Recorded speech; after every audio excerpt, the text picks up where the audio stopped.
আমরা মানুষরা এমন এক জাতি, আমাদের যারা ভালোবাসে মূল্যায়ন করে, আমরা তাদের মূল্যায়ন করি না। যাই হোক, এই যে দেখুন চিজ, ওই দিন যে আমি চিজের রেসিপিটা দেখালাম না, সেই চিজটা দিয়ে আজকে একটা রেসিপি বানাবো। এই যে দেখুন আমার চিজটা কিন্তু একদম পারফেক্ট হয়েছে। ধরুন আমি 2 কেজি দুধ দিয়ে চিজটা বানিয়েছি, সেটা অনেকখানি চিজ হয়েছে। আপনি এই চিজটা যদি কিনতে চান বাহিরে, এটা 800 থেকে 900 টাকা পড়বে, কিন্তু 2 কেজি দুধের দাম মাত্র 120 থেকে 30 টাকা।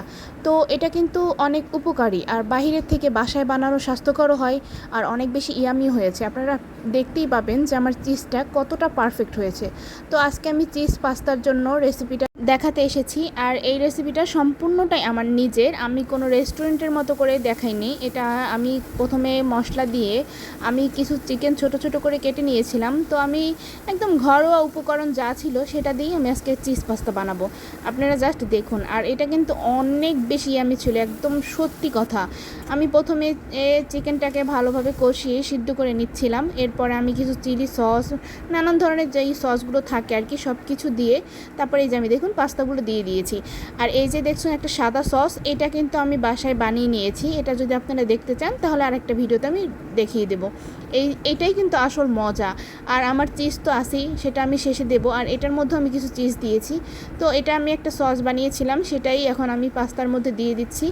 আমি যেই হোয়াইট সসটা বানিয়েছিলাম ওটার মধ্যে আমি কিছু চিজ দিয়েছিলাম। আপনারা দেখলে খেয়াল করবেন, এটা খুব আঠালো হচ্ছে, চিজি চিজি ভাব চলে এসেছে অলরেডি। এই যে আমি সব দিয়ে দিচ্ছি, আর এই যে শেষ পর্যায়ে আমি দেখুন অনেকগুলো করে চিজ দিয়ে দিচ্ছি।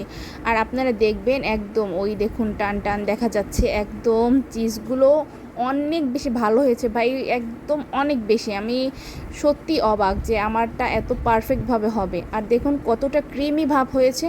আর আমি যেই হোয়াইট সস পাস্তাটা বানিয়েছিলাম সেটা অনেক বেশি। আমি এই দেখুন আমার পাস্তা, আমার ভাই এই চিজি পাস্তা এত বেশি পছন্দ, এটা দিয়ে আপনি ওভেন বেক করেও খেতে পারবেন। এই যে দেখুন পারফেক্ট লুক, একদম অনেক মজা।